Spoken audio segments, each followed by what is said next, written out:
ستمبر سن 1965 کی پاک بھارت جنگ ہوئے 55 برس بیت گئے، لیکن ابھی تک یہ بحث جاری ہے کہ اس جنگ میں کس ملک کو شکست ہوئی تھی اور کس کو فتح نصیب ہوئی۔ پاکستان کا موقف ہے کہ سن 1965 کی جنگ وہ جیتا، لیکن بھارت کا دعویٰ ہے کہ اس نے پاکستان کو شکست دی۔ تو پھر سوال یہ ہے کہ یہ جنگ ہارا کون تھا؟ اگر دونوں طرف کے سرکاری مورخوں کو زیادہ تنگ کیا جائے تو وہ کہتے ہیں کہ ہماری جیت یہ ہے کہ ہم نے دوسرے کو نہیں جیتنے دیا۔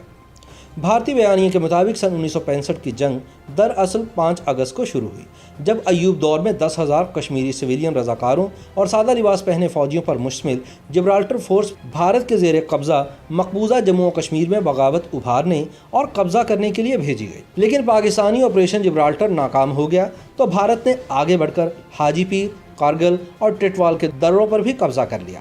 اس جوابی کارروائی کا زور توڑنے کے لیے پاکستان نے 1 ستمبر سن 1965 کو اخنور اور جموں و کشمیر پر قبضے کے لیے آپریشن گرینڈ سلیم شروع کیا، جس کا زور توڑنے کے لیے بھارت نے 6 ستمبر کو لاہور سیالکوٹ سیکٹر میں بین الاقوامی سرحد کراس کر لی۔ مگر دوسری جانب پاکستان کی سرکاری کتب میں پڑھائی جانے والی تاریخ پر نظر دوڑائیں تو لگتا ہے کہ سن 1965 کی جنگ 6 ستمبر کو شروع ہوئی۔ ان کتابوں میں سرے سے آپریشن جبرالٹر اور آپریشن گرینڈ سلیم کا کوئی ذکر ہی نہیں، اور نہ ہی آج تک اس راز سے پردہ اٹھا کہ جب کشمیر کو بھارت سے کاٹنے کے لیے اخنور کی جانب پیش قدمی تیزی سے جاری تھی تو اسے اچانک روک کر آپریشن گرینڈ سلیم کے خالق اختر حسین ملک کی جگہ میجر جنرل یحییٰ خان کو فوج کی کمانڈ کیوں دے دی گئی، جس کے بعد پاکستان کو شکست کا سامنا کرنا پڑا۔ بھارتی فوج کے جنرل گوربخش سنگھ کے مطابق اخنور کی جانب پاکستانی پیش قدمی کا 36 گھنٹے تک خود بخود رک جانا ہمارے لیے آسمانی مدد کے مترادف تھا، جس کا ہم نے بھرپور فائدہ اٹھایا اور آپریشن گرینڈ سلیم کو ناکام بنا دیا۔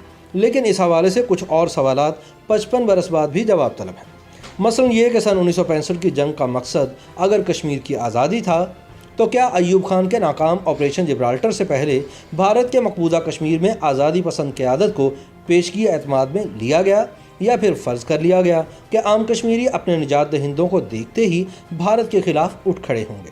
سوال یہ بھی ہے کہ کیا پاک فوج کا یہی تجربہ اکتوبر سن 1947 میں بھی ناکام نہیں ہوا تھا؟ سوال یہ بھی ہے کہ جنرل ایوب خان اور جنرل موسیٰ خان آخر کس مفروضے پر کشمیر کی آزادی کا جنگی پلان بنا رہے تھے، اور ایسا کیوں سوچ رہے تھے کہ یہ لڑائی صرف کشمیر تک ہی محدود رہے گی اور بھارت بین الاقوامی سرحد عبور کرنے کی حماقت نہیں کرے گا؟ لہٰذا نہ ایئر فورس اور بحریہ کو اس پلان میں شریک کرنے کی ضرورت محسوس کی گئی، نہ ہی لاہور اور سیالکوٹ کی ڈویژنل کمان کو فارورڈ پوزیشنز پر بھیجنے کے احکامات کی ضرورت محسوس ہوئی۔ اس طرح نہ تو چھٹی پر گئے ہوئے 25% فوجی جوانوں اور افسران کو طلب کرنے کی ضرورت محسوس کی گئی، اور نہ ہی گورنر مغربی پاکستان امیر محمد خان کو کچھ بتایا گیا، نہ ہی یہ سوچا گیا کہ بھارت نے اگر دوسرا محاذ مشرقی پاکستان کی طرف سے کھول دیا تو کیا ہوگا۔ سوال یہ بھی ہے کہ کیا جنگ سے پہلے ایوب اور پاکستانی فوجی ہائی کمان نے یہ سوچا تھا کہ پاکستان کے پاس کتنے دن کی جنگ لڑنے کا اسلحہ اور گولہ بارود موجود ہے، اور اگر جنگ طول پکڑتی ہے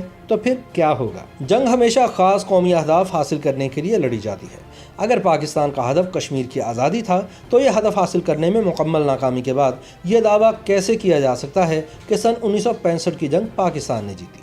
سن 1965 کی جنگ کے بعد معاہدہ تاشکند کے تحت بھارت نے 710 مربع میل علاقہ پاکستان اور پاکستان نے 210 مربع میل علاقہ بھارت کو واپس کیا، اور دونوں ممالک کی فوجیں 5 اگست سے پہلے کی پوزیشن پر واپس چلی گئی۔ پاکستان معاہدہ تاشکند میں اقوام متحدہ کے تحت کشمیر میں رائے شماری کا وعدہ تک شامل نہ کروا پایا۔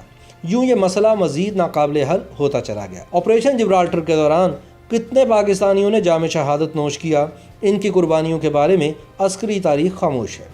بس یہ بتایا جاتا ہے کہ 6 سے 22 ستمبر تک 3800 پاکستانی فوجیوں نے جام شہادت نوش کیا، اور 5500 کے لگ بھگ ہندوستانی فوجی جہنم واصل ہوئے، اور اتنے ہی طیارے اور اتنے ہی ٹینک تباہ ہوئے۔ سچ یہ ہے کہ بظاہر نہ پاکستان کے پاس کوئی حقیقی جنگی پلان تھا اور نہ ہی بھارت کے پاس۔ شاید اسی لیے دونوں ممالک نے 17 دن بعد ہی اقوام متحدہ کی جنگ بندی کی قرارداد فوراً مان لی۔ لیکن انفرادی سطح پر جرأت و بہادری کی داستانیں بہرحال رقم ہوئیں۔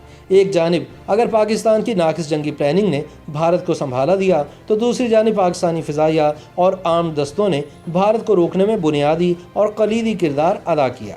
یہ جنگ ریڈیو پاکستان اور آکاشوانی پر بھی خوب لڑی گئی۔ اس جنگ کے طفیل بھارت میں ہندی میں اور پاکستان میں اردو اور پنجابی میں لہو گرما دینے والے جنگی ترانے تخلیق ہوئے۔ بھارت نے اپنی جنگی ناکامیوں کے بعد خاموشی سے حکمت عملی تبدیل کی، جس کا نتیجہ سن 1971 کی جنگ میں نکلا، جو پاکستان کے 2 ٹکڑے کرنے پر منتج ہوا، جبکہ پاکستانی فوجی قیادت نے سن 1965 کی جنگ میں بیرونی تو کیا ان ہاؤس تحقیقات کی بھی زحمت نہیں کی۔ کئی برس بعد lieutenant general retired Mahmood Ahmad نے 650 صفحات پر مشتمل ایک تحقیقی مسودہ لکھا، مگر وہ بھی کتابی شکل میں ڈھلنے کی اجازت نہ پا سکا۔ شاندار فتح کے نصابی اور سرکاری پروپیگنڈے تلے سب دب گیا۔ چنانچہ سن 1971 کی جنگ بھی ویسی ہی ناقص منصوبہ بندی کے تحت لڑی گئی، اور پھر کارگل کی لڑائی بھی سن 1948 اور سن 1965 کی فوجی حکمت عملی کی فوٹو کاپی سامنے رکھ کر لڑی گئی، اور نتائج سب کے سامنے ہیں۔